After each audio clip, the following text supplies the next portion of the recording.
Hey, everybody. It is Mike with Riding in the Ozarks. And with us tonight is the beautiful co host, Firecracker on Two Wheels, also the lady that shares my bed, and my buddy, Bagger Bader. He's coming to us from the Kansas City area, but he's always our special guest on the show tonight. And we're going to talk about the headline Livewire gets $89 million in a minute. But first, we're going to let everybody get a chance to get in here, and we're going to talk real quick about the event we're going to this weekend. So, Steve, you've been to this event in the past, right? And you have a personal connection to the club that's putting this event on. Yeah, so in years past, they had it in Pleasanton, Kansas, which is about an hour south of Kansas City. So this will be the first year it's in the metro area. They're having it Lakeside Speedway in Kansas City, Kansas, right off Highway 5 and 635 interstate. So it's a super easy to get to location. It's over by the Kansas Speedway. So there's plenty of hotels, restaurants, other stuff to do. So that's kind of cool. But yeah, so there's an MC that runs this, Soldiers for Christ. And the president of that club, I'm friends with his son and daughter. They both ride, and I've ridden with them a number of times. And I visited with them a little bit about what their goals are, why did they want to start this MC. And they felt that with their beliefs in God and Christ, they wanted to serve 1% clubs. They felt like there was a need for that. And so they went to those clubs in our area and asked, said, hey, here's what we want to do. They want to operate as a 1% type club, same rules, bylaws, all that sort of thing. And so then that way they can relate to them, and they can if a 1% club was to need spiritual guidance through tough times, maybe if one's in the hospital, they'll go up to visit them. If one needs to get married, they'll do the service and that sort of thing. So kind of a cool concept, and definitely sounds like there was a need for it, and that's what this MC does. And this is their big event every year. I'm assuming it's to, a fundraiser for their club. Yeah. So, me and Firecracker are heading up that way Friday night. The event really starts on Saturday. It looks like Saturday morning. Looks like on Saturday evening, we have flat track races.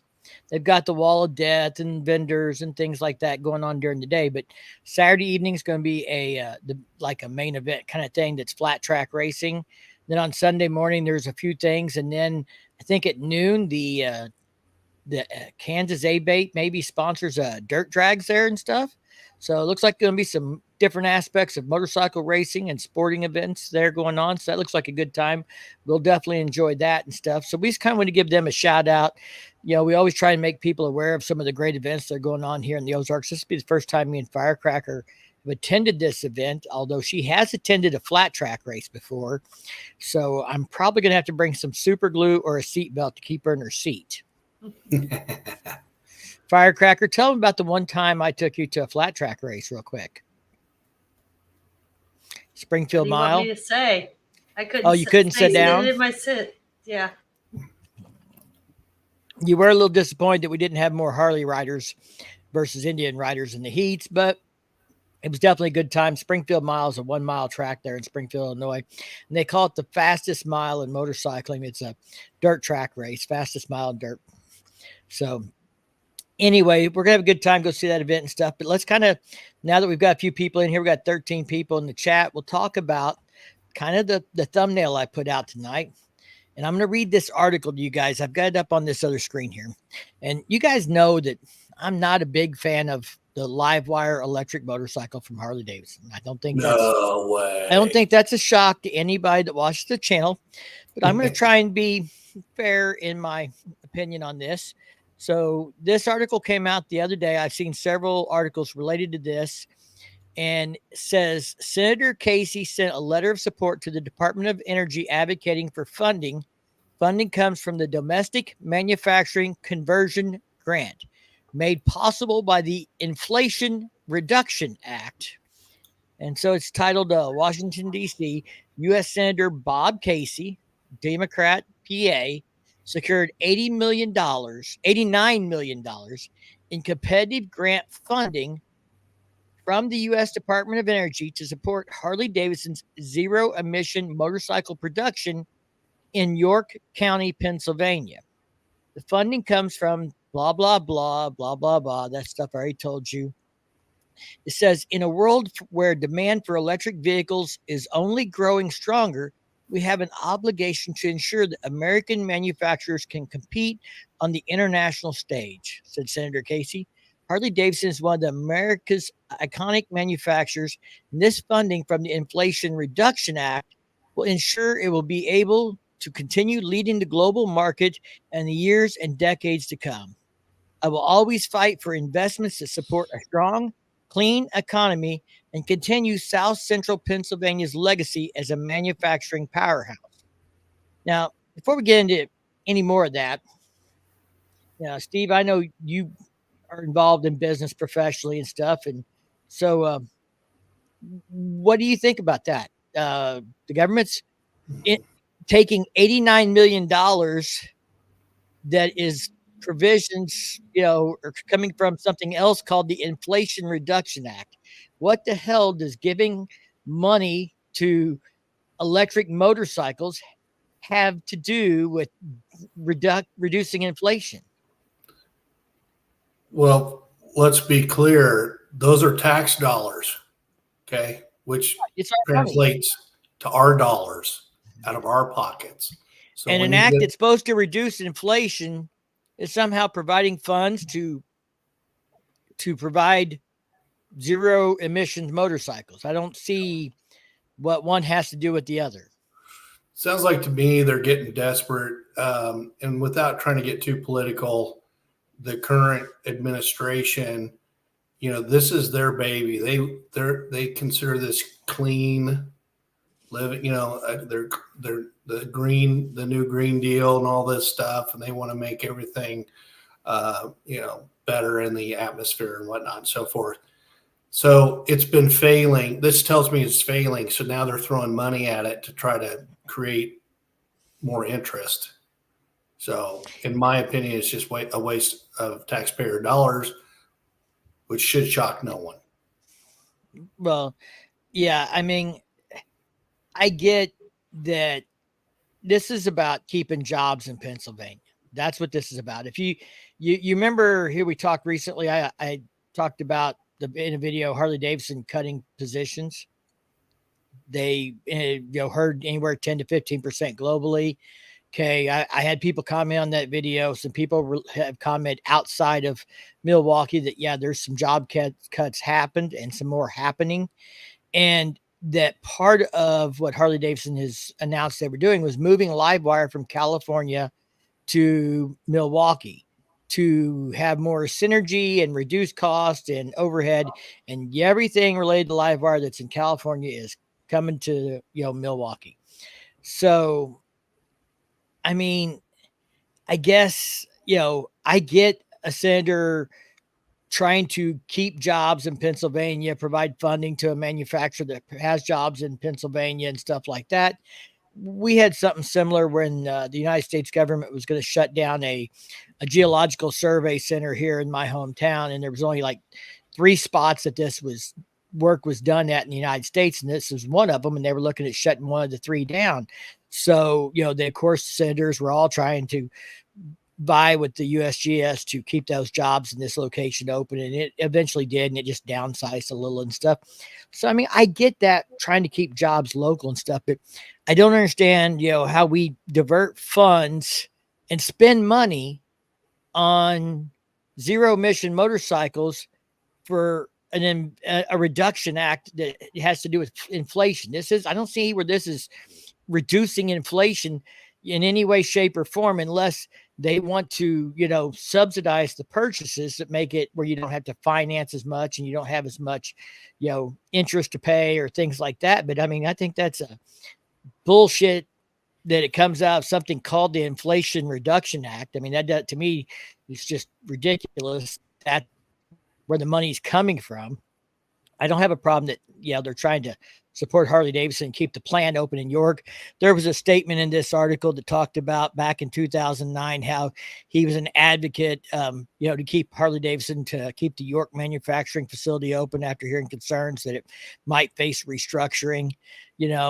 That's politics. I get that and stuff. I just find it, the name of the actor they're taking the money from is ridiculous. One is doing the other. And, I read something in this that talked about like, this is supposed to, will include tax credits for individuals and companies. The Inflation Reduction Act includes tax credits for individuals and companies manufacture or deploying clean energy technologies to help lower costs and secure our energy dependence. Well, why don't we call it the Energy Independence Act instead of Inflation Reduction Act? Sounds like they sold something to the taxpayers with the name that they thought we would buy, and then they're using it for other shit, in my opinion. Imagine that. It talks about this will introduce Electric Motorcycle Parity Act that would include qualifying motorcycles among vehicles eligible for the clean vehicle tax credits in the IRA. All this crap. If people want electric motorcycles and they want to buy them and they want to pay for them, fine.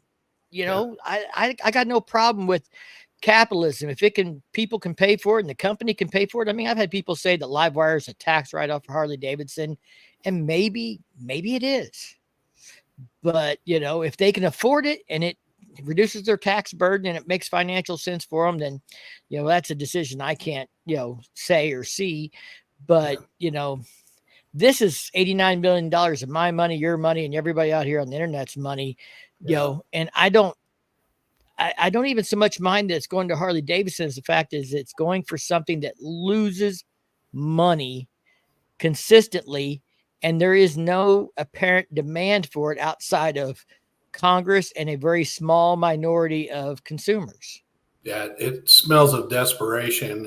As a salesperson, my kudos goes to whoever this person was at Harley or whoever it was that sold this concept to the government that, hey, we need $89 million. Hell of a sales job, brother, whoever you are.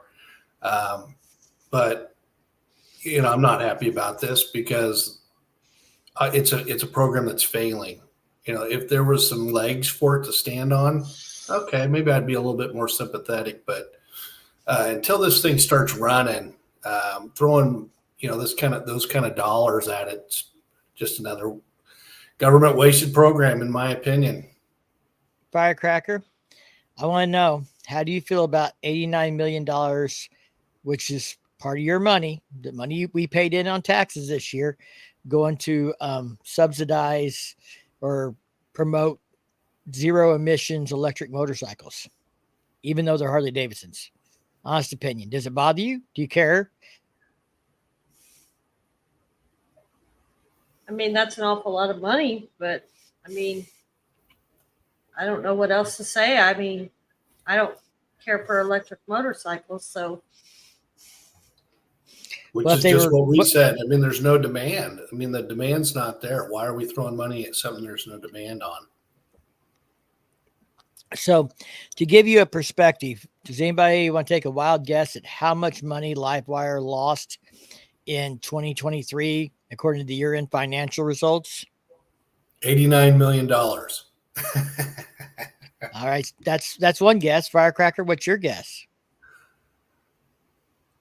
How much they lost? Last year, 2023 full year-end results. I'm looking at them right here on the screen. I pulled this up for this question. I had this planned. How much money did Livewire lose in 2023? Operating income loss. I don't know. 100,000. No, 117 million. This is about the amount of what they lose in 3 months.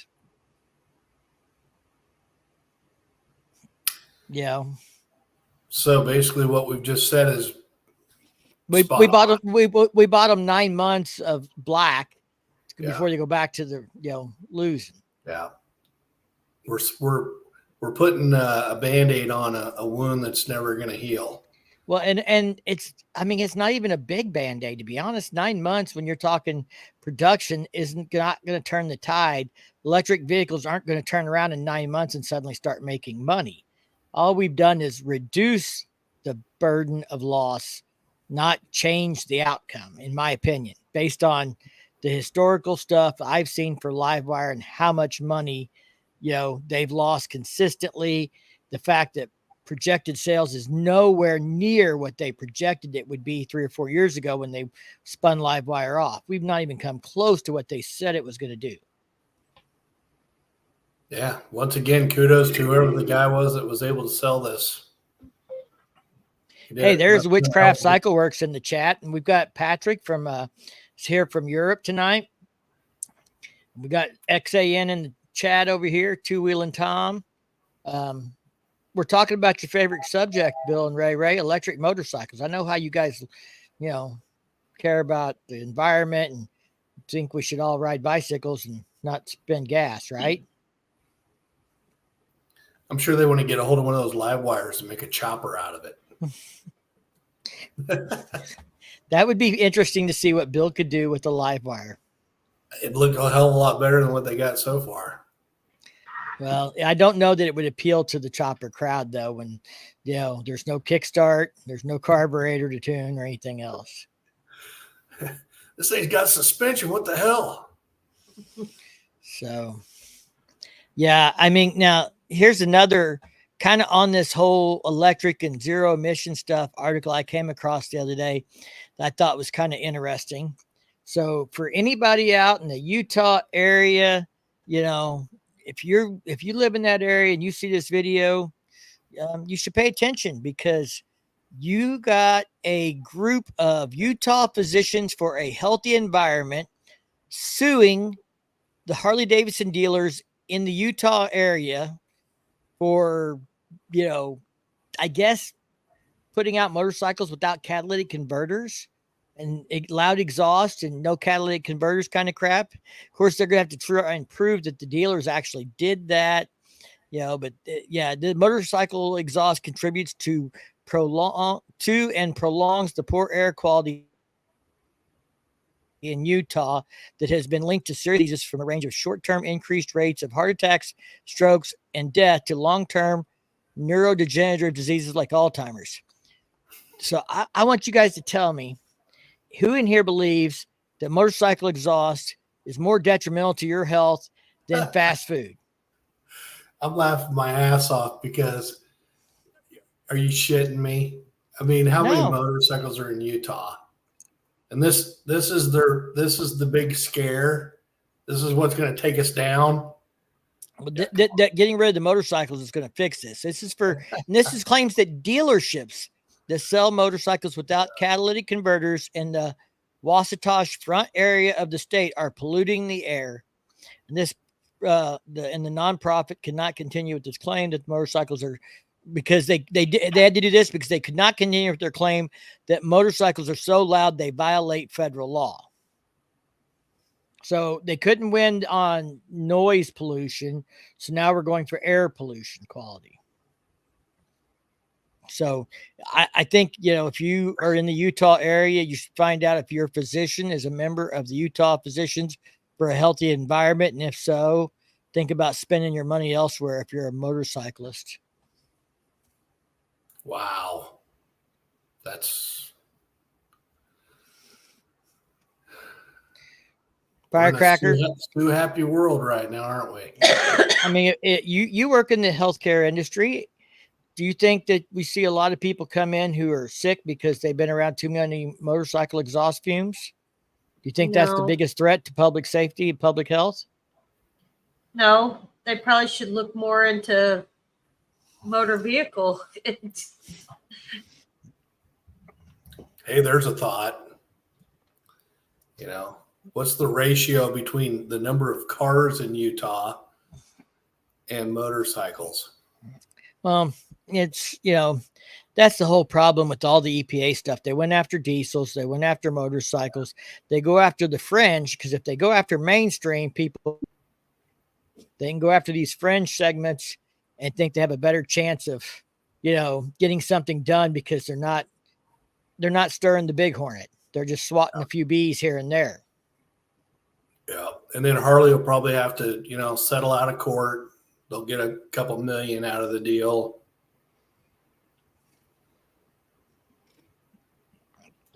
Bill wants to know what about loud lawn mowers and weed eaters? Do they need a catalytic converter? Yeah. Goddamn right they do. Praise Jesus. I mean, every yard has to get mowed that has grass. Some yards are in the city are, of course, smaller than yards in the country and things like that. But all this grass has got to get mowed. Maybe we should just spray grass killer down at the beginning of the year and kill all the grass, so we don't have to run lawnmowers and we can save on emissions. That's an idea. No, because those chemicals have harmful, ingredients, and it'll cause problems too. And then so how do we safely dispose of batteries from electric vehicles? I don't know, but somebody's looking to sue somebody over it. You've seen reports of electric cars that had to be buried under the ground to keep them from catching back on fire after accidents? Yeah.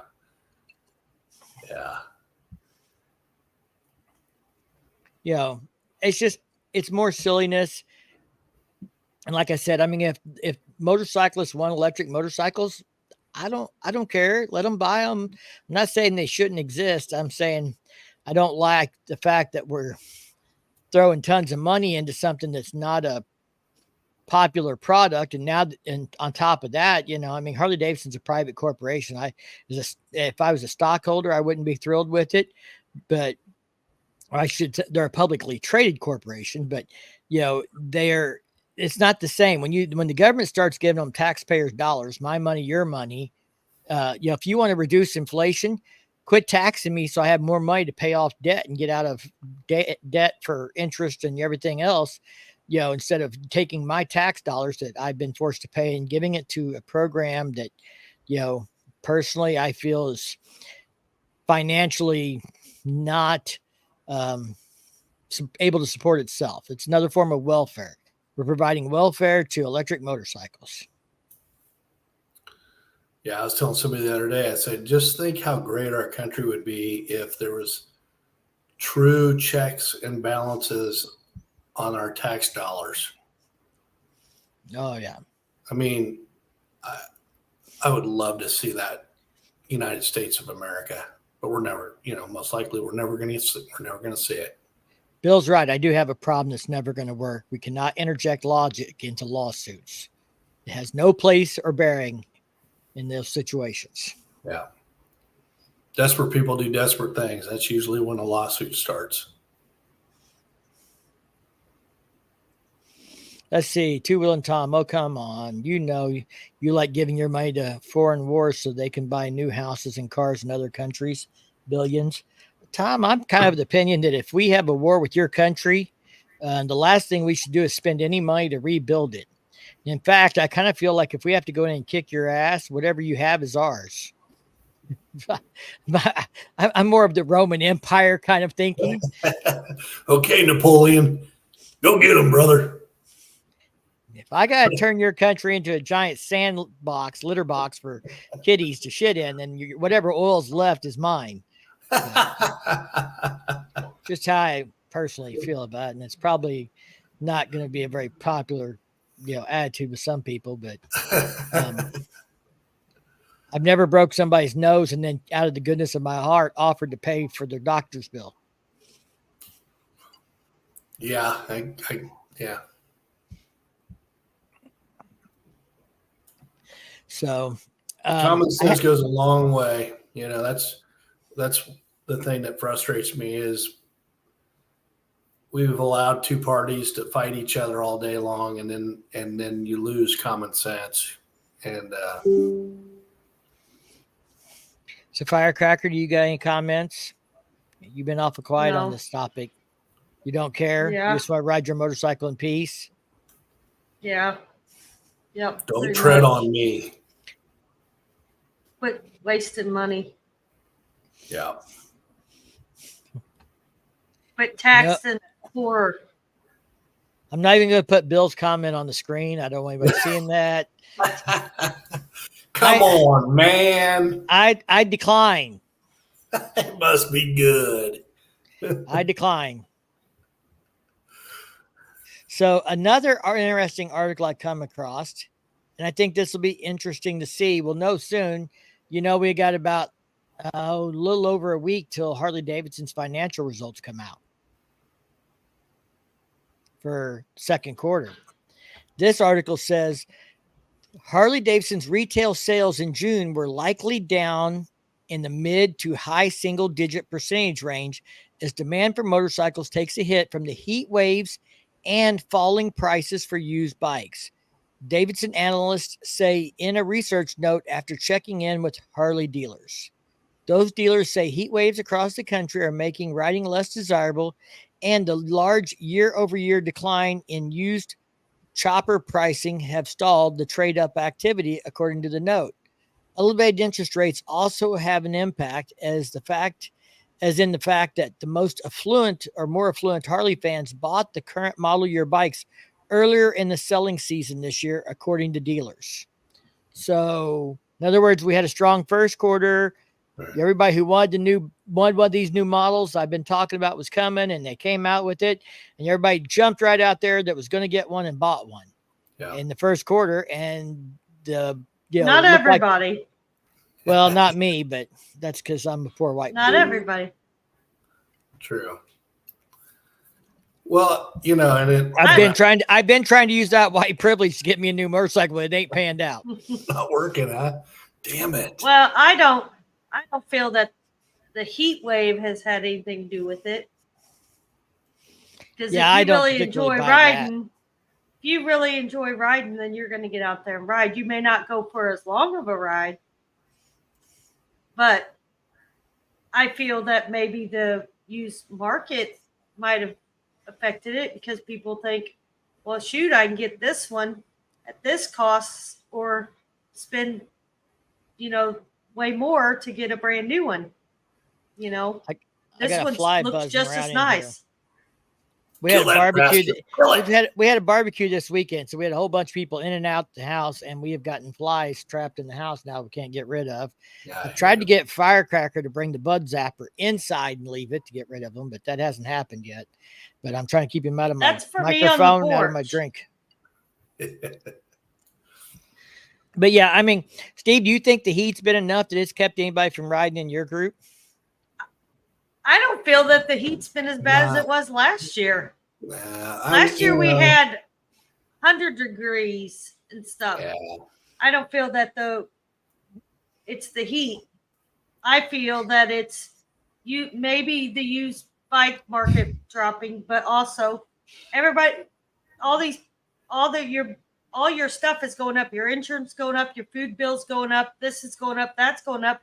But how many people are actually getting compensated from their work for the increase in the cost of living? Because I can tell you, I haven't got an increase in pay for the difference that we're paying in the increase of stuff. So inflation's kicking your ass. You sound like Witchcraft Cycle Works. After groceries and rent, nothing is left to buy a bike. Well, and then on top of that, I know for me, I've got some things that I want to do to my house, but I'm going to wait until next year to see if we get a new, if Trump gets in there, does he drive down the cost of inflation? That's what I'm hoping for. And then, wow, buy one of these brand new Street Glide or Road Glides next year and maybe get a better interest rate, get a little bit better deal on the sale price. I'm just, just with what we're doing with the house. I mean, they're not,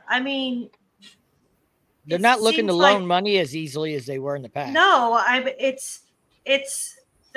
they're being very, very, picky and this and that. And, how can you afford to go buy a new bike and the economy just keeps getting worse. Everything keeps raising. I mean, and our biggest thing is we're waiting till we get the house bill done and then plan on him getting a bike. But now he's kind of screwed because, the used bike markets went down. Right. I'm going to lose $2,000 or $3,000, 20% off the value of my motorcycle if I sell it right now. That's kind of hard to bite off. I'll just take it to tomorrow. Not a pleasant thought. That's for damn sure. And I mean, here we are coming into mid-July. If I start looking at it, do I want to buy a bike in August and ride it in September and October and then park it? Or do I want to wait till December, January and see what comes out on the 2025s? Maybe the few bug fixes. I don't expect anything big, anything life-changing, or anything else.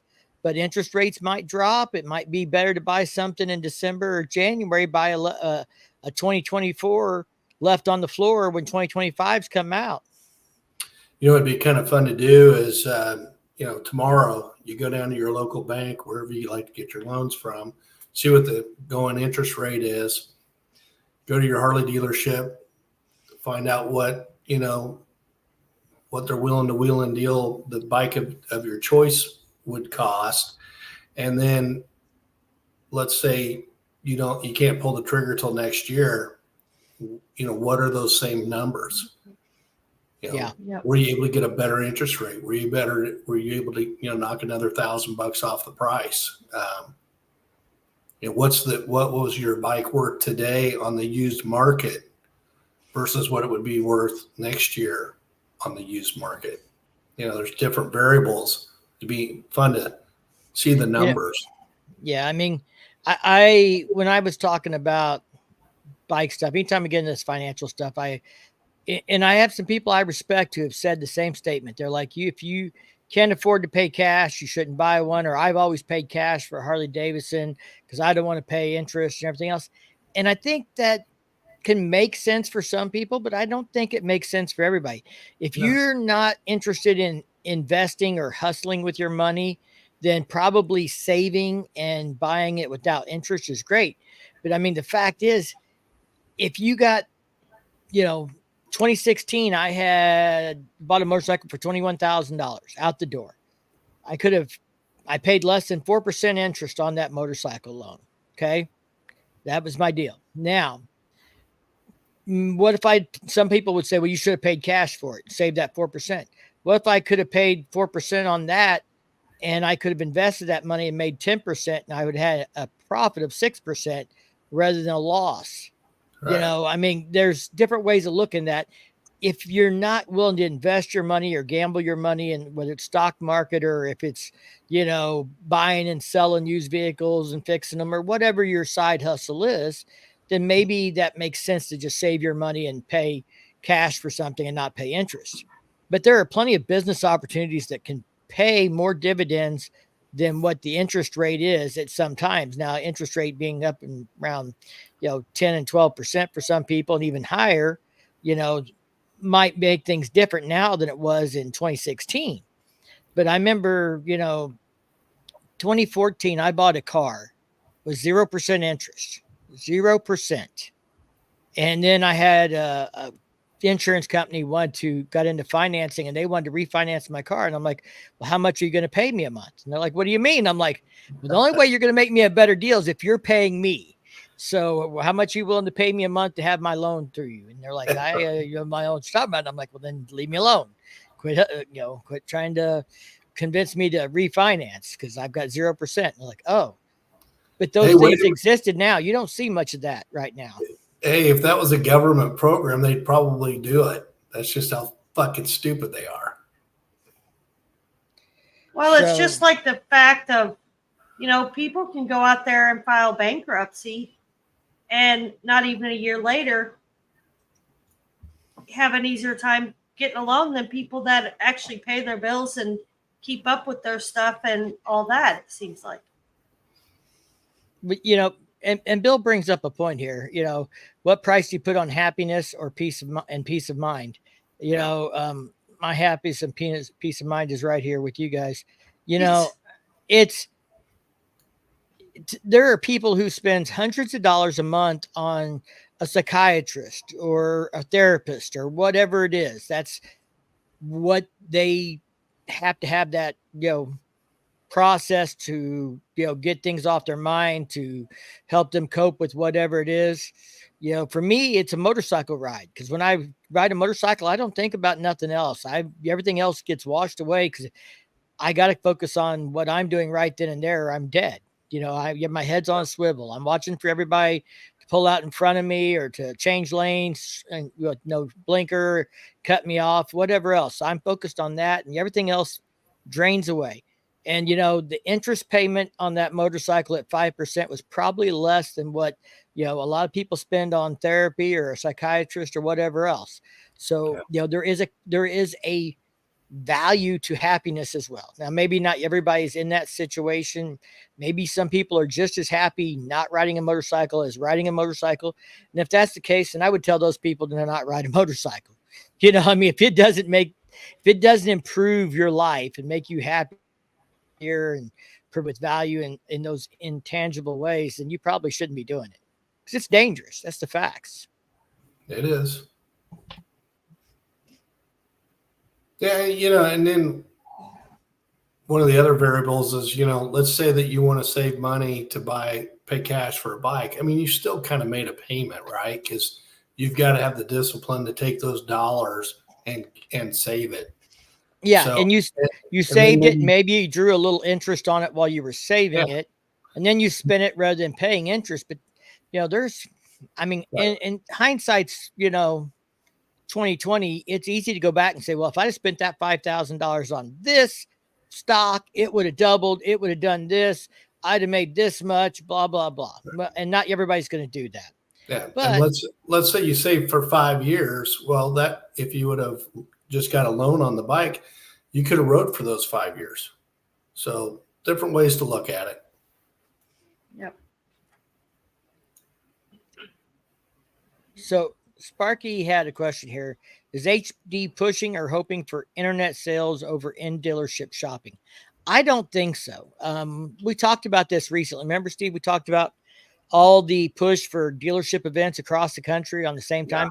I think Harley Davidson is actually pushing dealerships to have events to get people inside of dealerships. I don't think they would be spending money and pushing for that if they were wanting to do an internet sales model. Here's another thing that tells me that the internet sales model is not, there's obviously some things they've done in that arena, like the dealer areas not being able to ship products outside of their area to other customers, blah, blah, blah. That all happened a year or two ago, but I think that was more for a competitive thing among the dealerships. But they are selling the ST package that I was on, that Road Glide I rode at Spring Fling. That's a dealership only install. You don't order it from the factory with that on there. You have to order the package and the dealer buy it from the dealer. It gives the dealer an opportunity to sell that parts and accessories package, gives the dealer the opportunity to install that package, gives the dealer an opportunity to make money, and pushes you to go into the dealer to get it. It's not an internet order. It's not even if you could order over the internet, I'm sure you'd have to pick it up at a dealership. It's not a drop ship to your home kind of deal. Yeah. So. Yeah, I would assume that after, we had all those dealerships have to shut down, 4 years ago, whatever it was. I would assume that at this point in time, they have the number of dealerships they want to keep around, and that's the lifeblood of the company. So I doubt if they want to piss off these dealership owners. Well, let's congratulate Richard here. Richard just bought him a 2024 Street Bob 114. He said he paid 5.99%. This improves my life. Inflation is topping off now and will be headed down to the mid threes in January. I sure hope so, but I'm glad you were able to get out and get you a bike and got you an interest rate you could live with. But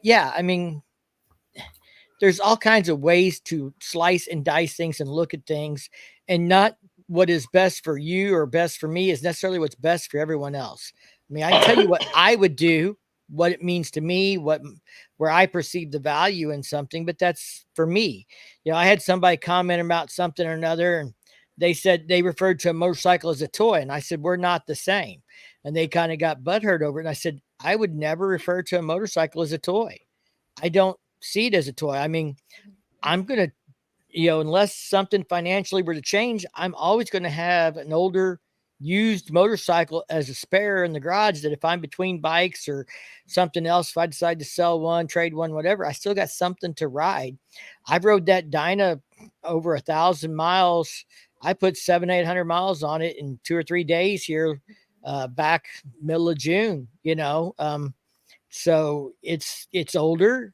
I've made some improvements to it to make it a little more rideable for 200 or 300 mile days and stuff.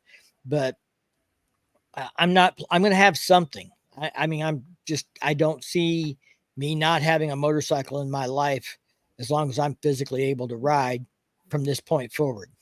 I married a woman who supports that and enjoys it. And, it's something we do together.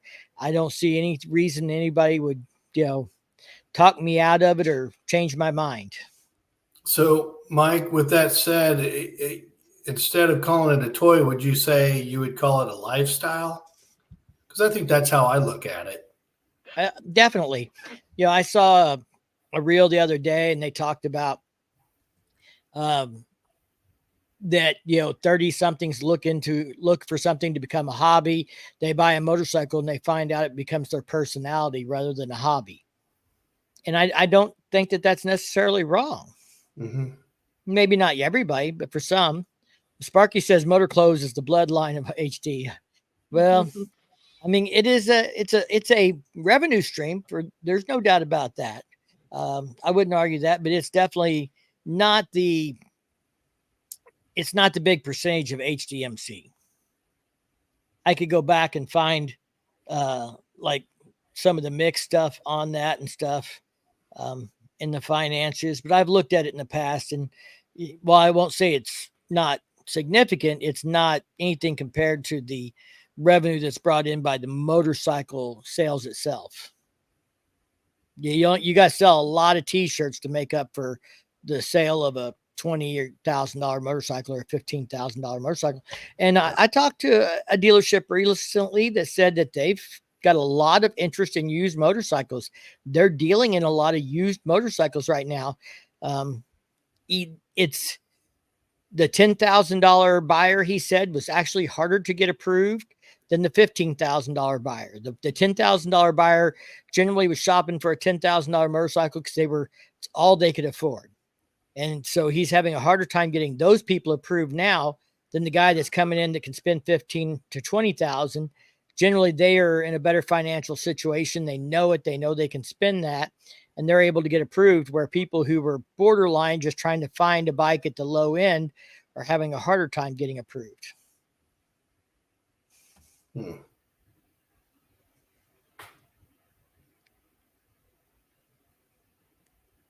So let's see, Steve, you nailed it. It's a lifestyle. I ride at work and at play. I ride at work and at play. Yeah. Richard said, Gen Xers have their priorities set and they know what they want. Witchcraft says for some it's a hobby, for others it's a lifestyle.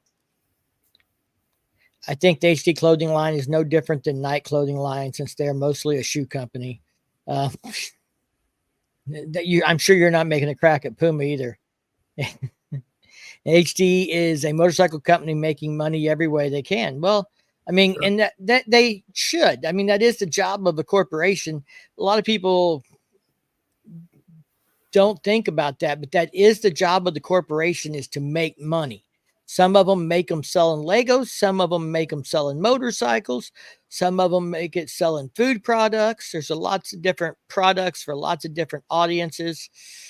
Harley Davidson started, 121 years ago making motorcycles, and they've carried that legacy. And I'm glad they have, and I'm glad they're here. I support Harley Davidson. I mean, I wore this shirt to work. I got to wear a collared shirt to work. I wear Harley Davidson polos to work. I don't love everything the company does, but I love the motorcycles and I love the brand. And, I'm hating on the Livewire a little bit tonight, but, I don't really think of it as a Harley Davidson. And they spun it off because they knew it really wasn't what the core of the Harley Davidson brand was about. Well, if I remember right, Mike, way back when we started these lives, you said it was too early for this. And I think you're right. I mean, I understand, you might want to be ahead, get your foot in the water, but I think they were a little premature on exactly how many people were interested in electric bikes. Yeah, I mean, I'm not saying they shouldn't be doing R&D. I'm not even saying they shouldn't sell an electric motorcycle, but I think we got to be realistic about the need. I don't think marketing is going to change sales. I think the only way Livewires sell more is by the R&D developing more range, developing more reliability, and for a more affordable price. And that may happen through R&D, and that may take time. And I'm not saying they shouldn't be playing at that game, but I don't think that we need, the production levels we have. And I don't think we need $89 million of taxpayers' money to promote even more, production of electric motorcycles. Yeah, $30,000 price tag was just overwhelming. I mean, I think anybody, when any Harley owner or somebody that likes to ride Harley saw the $30,000 price tag on an electric motorcycle, I mean, that was just way too high. I ain't paying $30,000 for something I can only ride 50 miles one way, and I got to turn around and go home because I got to now plug it in, charge. And, in California, some large areas in Texas and places, there might be level 2 charging stations around where they could plug it in for 20 minutes or 40 minutes and let it charge while they eat. But that is not the norm. And it's definitely not the norm here in the Midwest. Well, and one of the those are outlier markets. Yeah. And one of the biggest points is, I bought that Harley Davidson because I need help getting laid. I'm not going to get laid on an electric bike, right? Firecracker. I mean, you might get laid, but you may be catching instead of pitching.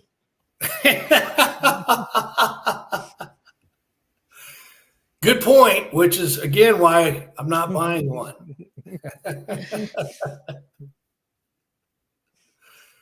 Oh man, it is what it is. It is. I mean, I don't know. Like I said, it's just my perspective. I just, the $89 million really, as a taxpayer, burns my ass. I mean, is that a ton of money? Not overall, but how many of these things are going on like this that we don't hear about or know about that are, the Inflation Reduction Act just gave money away to a manufacturer for a product that 95% of their market doesn't want or more. So, and is this the door that opens up to additional funding? That's again just a waste of money. I mean, is this just the beginning of it? Maybe next time they double that budget.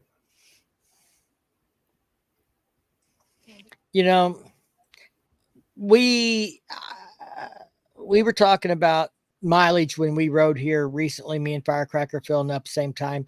I'm averaging 46 miles a gallon on a 24-year-old Harley Davidson. Okay. Firecracker has got a 5-year-old Harley Davidson and getting the same mileage with fuel injection and everything else. The EPA, fuel injection, all this stuff, and she's not getting any better mileage. Maybe she's putting out less pollutants than I am, but, we're still consuming the same amount of fossil fuels per mile. That road glide that I rode through the Ozarks for the Spring Fling Rally averaged 46 miles to the gallon across that trip or better, maybe 50 something. I'll have to go back and look at it. I've got it on the video that I'm working on. I saw the other day, I think, Adam posted something about he was getting almost 60 miles a gallon on his new bike. No, and so you know, unless a car is 3 times more efficient at the pollution aspect than a motorcycle, I think we should definitely be focusing on the other side of the coin, not the motorcycles. I mean, there's hundreds of thousands of more cars on the road than there are motorcycles, and they're generally less fuel efficient. So, I mean, motorcycles have to be pretty poorly tuned and be putting out a lot more pollution per vehicle than the cars for it makes sense to be pointing at them and not be pointing at the 90% of the market.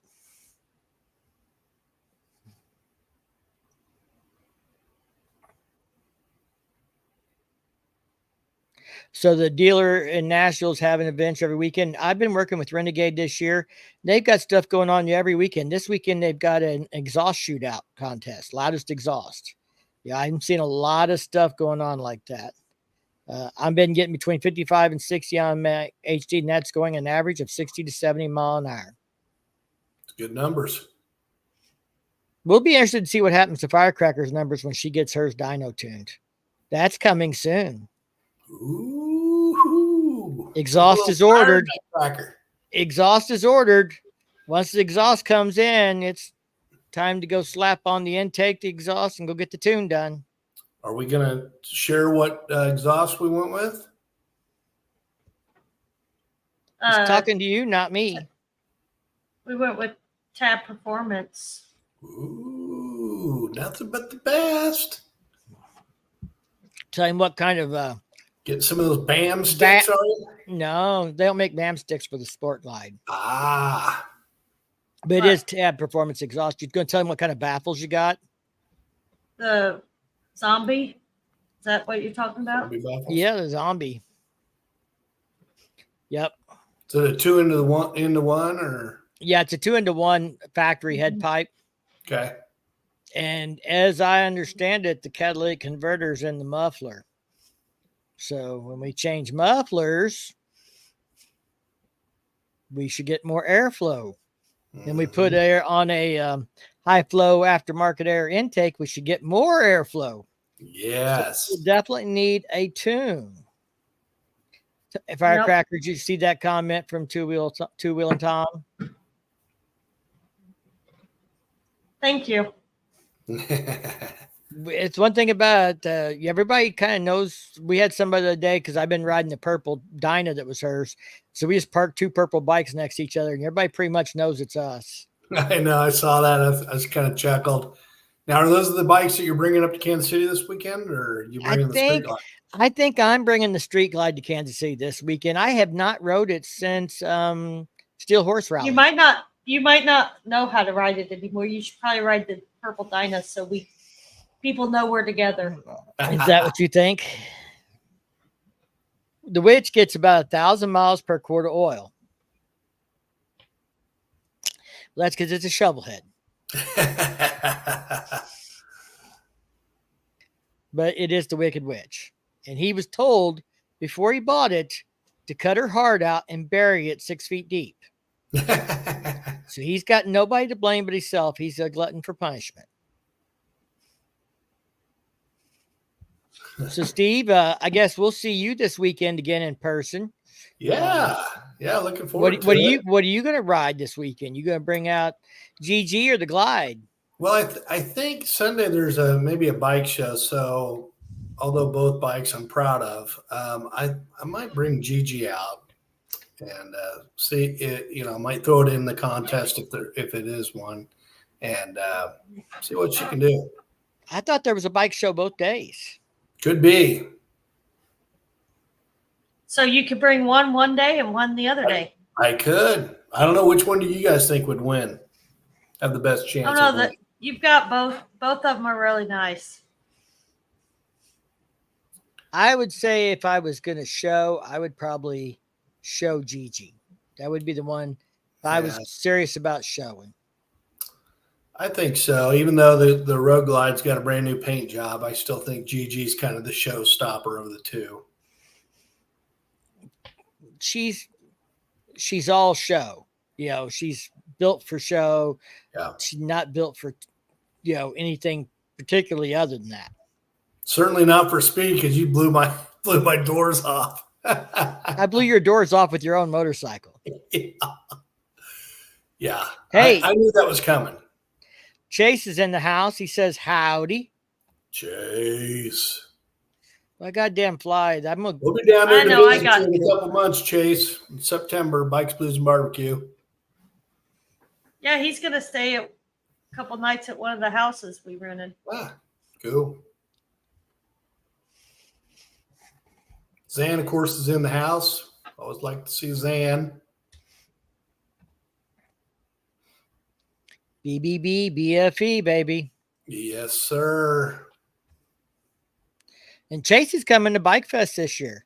So we'll see him 2 weekends in a row. Oh, good. He's actually staying where Steve's staying, isn't he? Yeah. Okay. Aren't you at the Encore place? Yeah. Yes, Chase, I think, got rooms there. Chase says he's going to bring a Speedo so you guys can hang out at the pool. And I think that resort is booked out because I had a couple other people that tried to get rooms and said they couldn't get them. So, yeah, make sure you bring your swimsuits. The Encore pool bar is kick ass. Good times. It is nice. I haven't been in it, but I've seen it. We seen you in there that one time. Yep. You and your banana hammock. Well, just showing off the eighth wonder of the world, guys. I mean, I feel like it's kind of my obligation. It's a monster. Chase brought the ninth wonder of the world to the Freedom Rally. You guys will have to compare.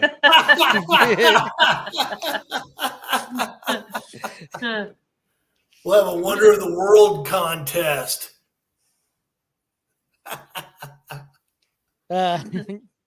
Chase, I wasn't looking for the party spot, but it was cheaper than a lot of the Airbnb stuff around. So why not? Yeah, the Airbnb stuff has gone up a little bit the last year or two. That's why we've stayed with a friend. It's getting, I think as like a lot of things, inflation, events getting bigger, that people demanding more money. Witchcraft said Chase ain't as bad as y'all say. Mr. Bronze Mr. Buns bronze, baby. Yeah, he took bronze place for the Mr. Buns contest, the Freedom Rally. So that boy's got a sweet ass.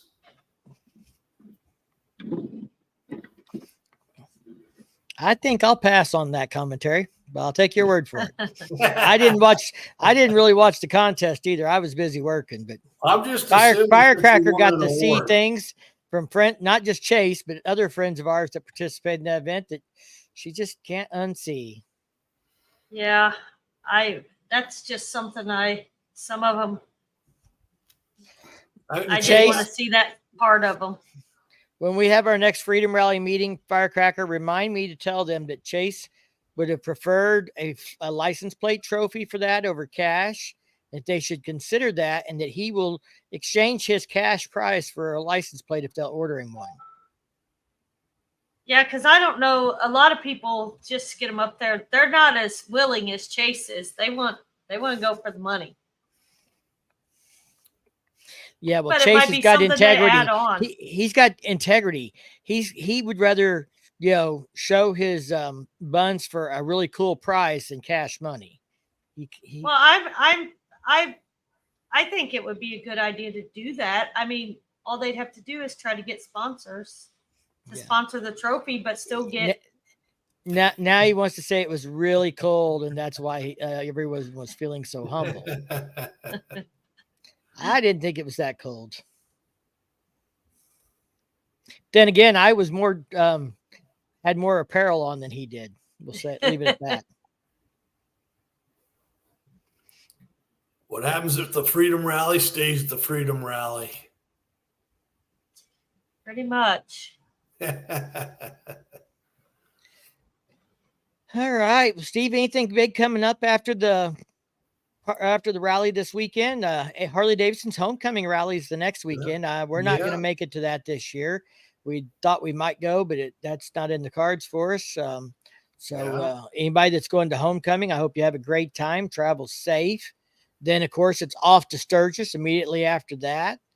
I haven't even put out a Sturgis video. We're not making Sturgis this year, but we are making plans for Sturgis next year. Yeah. Mm-hmm. You know, I'm taking my car, and then I'm going to take my 19-year-old son up there. And the closer we're getting to that, the more really the excited I'm getting. I think that taking my car, the DUI Cruiser, could be a benefit. I'm kind of looking forward to, being able to get places and do some things maybe that I wouldn't do on the bike. Yeah. Well, I mean, you could have taken him on the bike, but he probably didn't want to ride facing backwards the whole way. Yeah. Yeah. I think the car is the right move. Yeah, probably for your son's sake. Yeah. Hey, we were talking about going to Sturgis next year with our group. And one guy said we could drive all night and get there, And I was like, we were talking about riding. I was like, wait, I could get my Iron Butt Challenge if I did that. Ride the whole way. So, Chase, I blame you because I'm not even sure she knew what an Iron Butt Challenge was until you started doing videos on it. Nick did it coming back from Sturgis our first year going. Yeah, but he did it unofficial. He didn't actually do the Iron Butt. Yeah, but I knew what it was. He did 1,000 miles in 24 hours. I did an Iron Butt from Deadwood back to Kansas City in 2019. That was a whole 1,000 miles. You didn't have to do a couple laps. I had to ride down past Emporia and then come back up, and then I rode around Kansas City for a little bit until I got it. But yeah, I was gonna say because it's like right. I mean, like from where we stay out at Lead to our house is like 987 miles or some shit. I would literally have to drive across town and back to round it up. And that's from Lead, not from Sturgis. Yeah. From our hotel in Deadwood to my house was 754 miles. So I had to. Yeah, do a little trucking on it. Yeah. But it was the perfect day to do it. It wasn't super, super hot. And it wasn't windy, and so it wasn't raining. Wasn't raining, wasn't snowing, wasn't hailing. It was just one of those perfect days, and I thought, you know what? Let's. I was feeling good. I said, let's do it. Well, we'll see closer to time if we figure out. We got a year to plan it. Yep. Maybe should we do like an Iron Butt group ride? Well, as far as I know, we're probably the only ones going to be riding the way they're talking.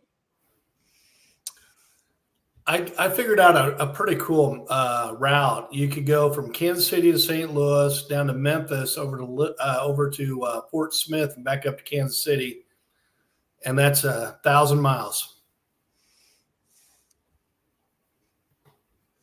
Yeah, I don't know. We have to see. I'm kind of thinking. I wonder, for us, if we were to, what way we could go that would add just a few miles to this. I mean, so we'd have our 1,000 miles without going a lot out of our way. I would go north, because if you when you go up north, you've got less traffic. The roads are nice and straight and flat. Well, if we took 19 up through Hannibal and up along the river road and cut across to Iowa, I'm sure it would be well over 1,000. Yeah. Because we're almost at 1,000 on a most direct route. So we don't have to go too far out of our way. No. We'll think about it. Figure it out. Witchcraft says a ride without rain. Count me in. No shit. Hold it. If we count you in, it won't be a ride without rain. Yeah. Yeah. Bill, the rainmaker. YouTube user. Straight, flat equals boring. Well, across parts of South Dakota are straight and flat. Yeah. And parts of Iowa are straight and flat. And I get they're boring, but for an Iron Butt, though, that's not a bad thing. Right. And let's be honest here. I mean, if I want to ride twisty rides, I'm not, probably looking to do that for an Iron Butt. I mean, I get to do that all the time anyway. So I just thought I'm not going to go out of my way probably to do an iron butt, but if I can make one happen while I'm going somewhere anyway, then maybe I would do it. Right.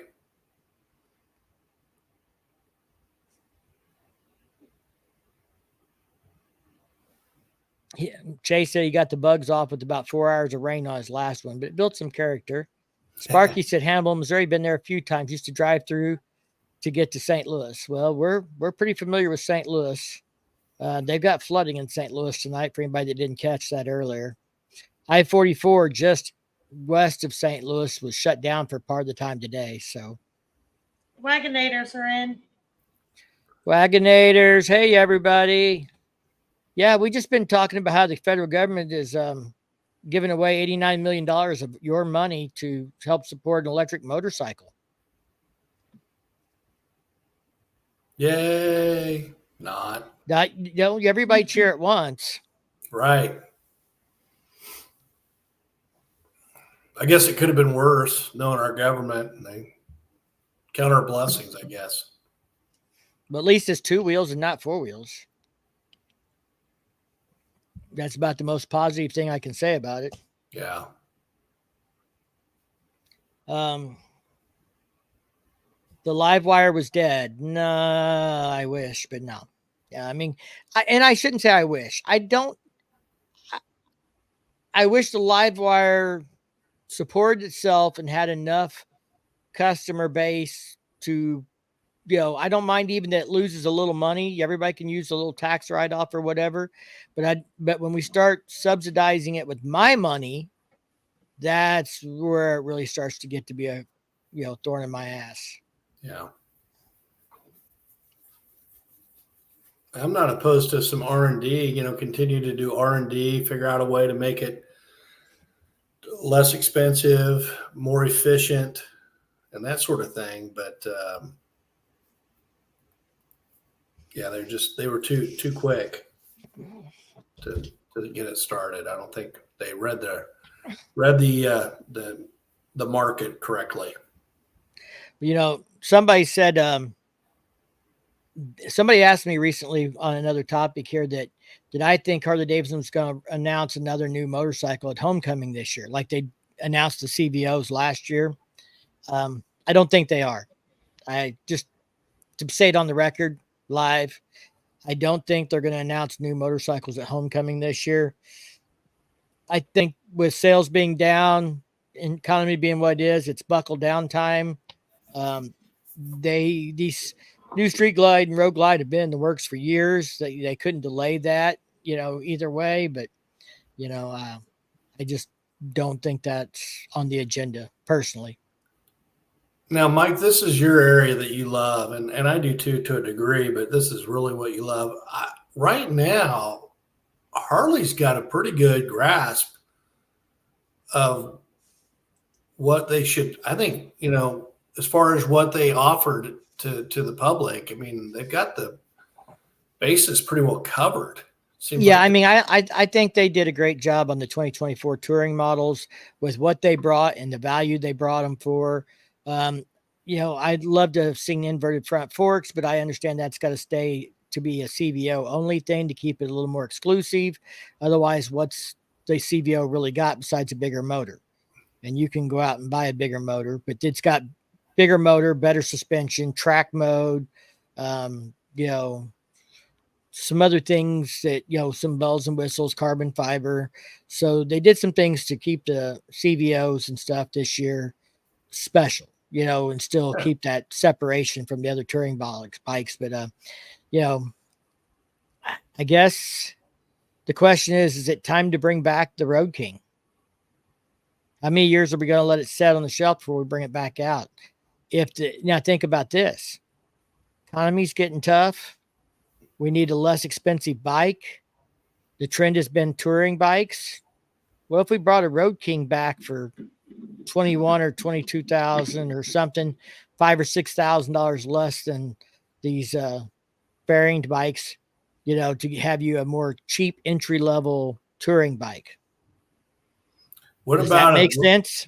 Yeah, and what about a Road King with like an ST fairing? That style of fairing for the Road King that was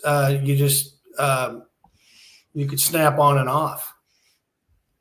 Well, I think that something that could be done, but I don't know that Harley would do it. I don't know that I think they'll leave that fairing to the aftermarket. They want to keep it differentiated from the street glide, road glide. Those are their fairing bikes. Keep the cost down. Keep the entry level touring bike. They got rid of electric glide.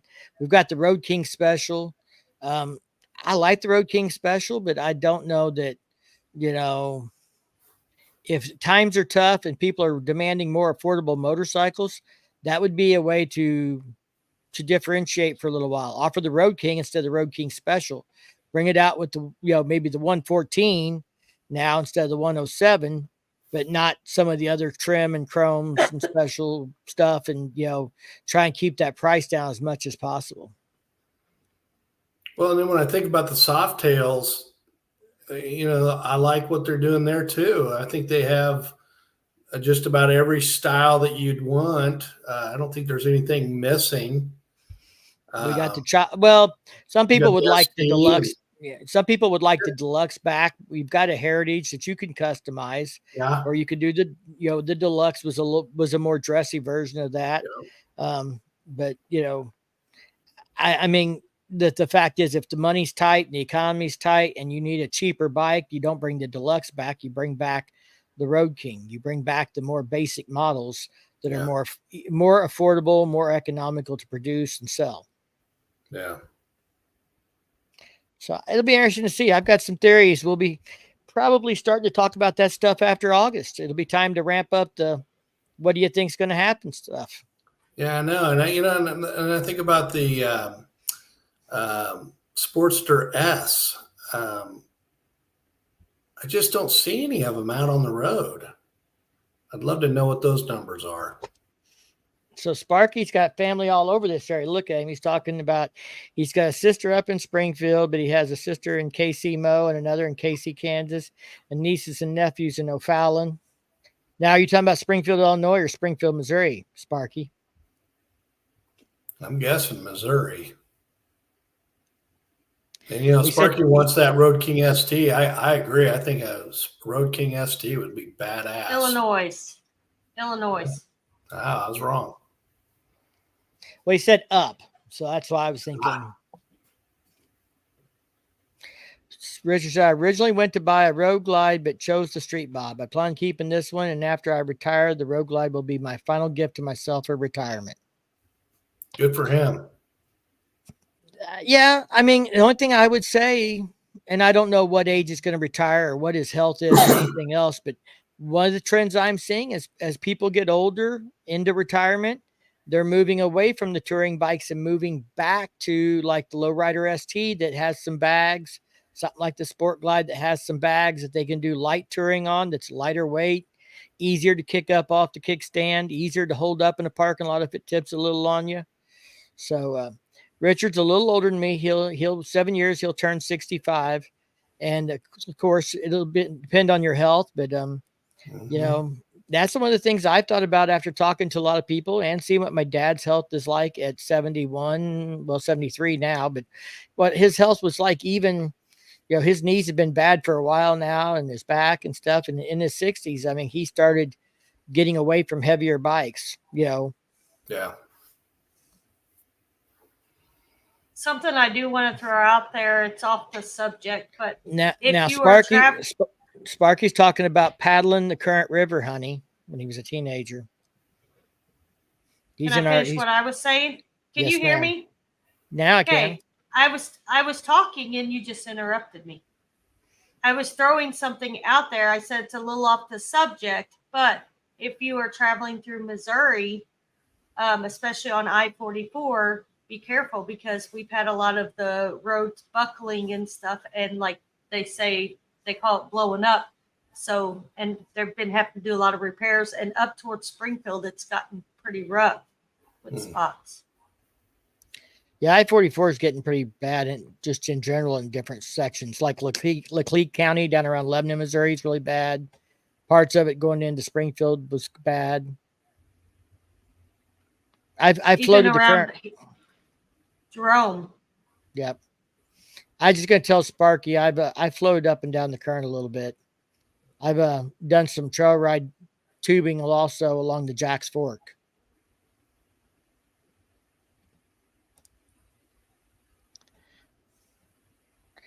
All right. Well, you guys got anything else tonight? We've been at a little over an hour tonight. We've had a good discussion about what's going on with Livewire and how the government's spending our money for us. I just hope everybody, if you're listening to this and you can make it to Kansas City, that event, Thunder on the Speedway, has drawn big crowds in the past.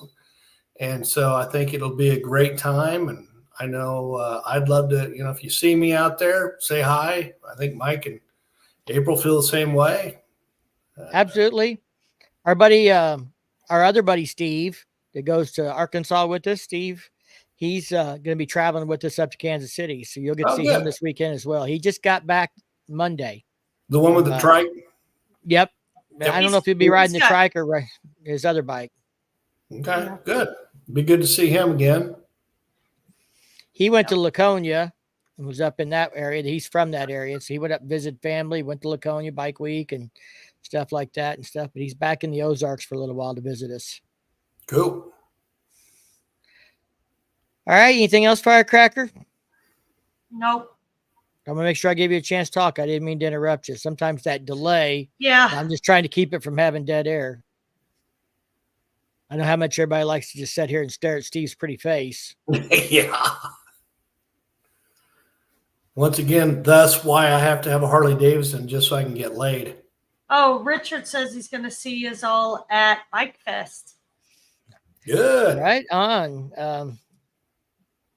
We'll be at the ice hole. I got to put my meet and greet stuff together, but we're definitely going to be at the ice hole doing a meet and greet again and stuff. And we'll look forward to meeting you there. And we appreciate everybody just hanging out with us and part of the community and having a conversation and talking to motorcycles and try not to really get into politics so much. We got into government a little bit and politics, but not party lines. And I try and stay away from that stuff. We've got plenty of things dividing our country already. I'd like to see everybody,